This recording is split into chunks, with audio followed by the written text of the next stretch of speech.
Assalamualaikum warahmatullahi wabarakatuh. Nama saya Ngaizatul Fikriyah dari Ilmu Gizi kelas 1C NIM J310210196.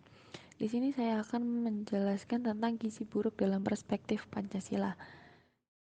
Gizi buruk sendiri adalah suatu kondisi yang ditandai dengan berat dan tinggi badan balita jauh di bawah rata-rata. Maka itu, untuk mengetahui status gizi yang satu ini, indikator yang digunakan adalah grafik berat badan menurut tinggi badan.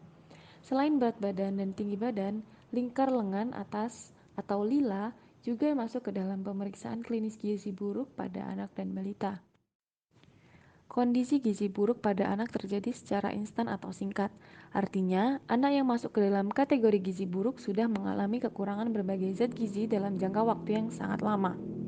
Jika diukur menggunakan grafik pertumbuhan anak atau GPA yang mengacu pada WHO dengan berbagai indikator pendukung, anak dengan kondisi gizi buruk memiliki kategori sendiri. Pada anak, bisa dikatakan mengalami gizi buruk ketika hasil pengukuran indikator BB atau TB untuk status gizinya kurang dari 70% nilai median. Mudahnya, nilai cut-off Z-score berada nilai pada kurang dari 3 SD. Gizi buruk paling sering dialami oleh anak balita ketika tumbuhnya kekurangan energi protein atau KEP kronis. Landasan hukum hak-hak anak dan gizi buruk. Yang pertama ada Undang-Undang Dasar 1945 Pasal 28B Ayat 2. Yang kedua Undang-Undang Nomor 4 Tahun 1979 tentang Kesejahteraan Anak Pasal 2 Ayat 1 sampai 4. Yang ketiga ada Undang-Undang Nomor 36 Tahun 2009 tentang Kesehatan Pasal 141 sampai 143. Yang keempat ada Kepres Nomor 36 Tahun 1990 tentang pengesahan Convention on the Right of the Child. Yang kelima Permenkes Nomor 23 Tahun 2014 tentang upaya perbaikan gizi. Selanjutnya ada gejala umum gizi buruk pada anak. Yang pertama ada gizi buruk tanpa komplikasi.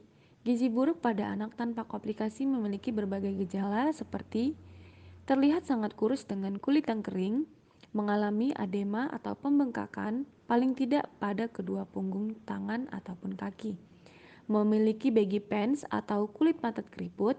Indikator penilaian status gizi BB atau PB atau BB atau TB kurang dari 3 SD. Lila kurang dari 11,5 cm untuk anak usia 6-59 bulan. Nafsu makan baik, sel IgA terlihat dengan jelas, tidak disertai dengan komplikasi medis. Yang kedua ada gizi buruk dengan komplikasi. Sementara itu, gizi buruk pada anak dengan komplikasi ditandai dengan berbagai gejala seperti terlihat sangat kurus, edema atau pembekakan pada seluruh tubuh, indikator penilaian status gizi, BB atau PB atau BB atau TB kurang dari 3 SD. Lila kurang dari 11,5 cm untuk anak usia 6-59 bulan. Memiliki satu atau lebih komplikasi medis seperti anoreksia, pneumonia berat, anemia berat, dehidrasi berat, demam tinggi, dan penurunan kesadaran. Selanjutnya, apa saja masalah gizi buruk pada anak? Secara klinis, permasalahan gizi buruk pada anak balita terbagi menjadi beberapa kategori, yaitu yang pertama marasmus. Marasmus adalah kondisi kurang gizi yang disebabkan oleh tidak terpenuhinya asupan energi harian. Padahal seharusnya penting untuk mencukupi kebutuhan energi setiap harinya guna mendukung semua fungsi organ, sel, serta jaringan tubuh. Mulai dari anak-anak hingga orang dewasa sebenarnya bisa mengalami marasmus. Namun, kondisi ini paling sering dialami oleh usia anak-anak yang biasanya terjadi di negara-negara berkembang. Yang kedua ada kwashiorkor, adalah kondisi kekurangan gizi yang penyebab utamanya karena rendahnya asupan protein. Kwashiorkor berbeda dengan marasmus yang mengalami penurunan berat badan. Kwashiorkor tidak demikian. Anak gizi buruk karena kwashiorkor memiliki ciri-ciri tubuh membengkak karena mengalami penumpukan cairan atau edema.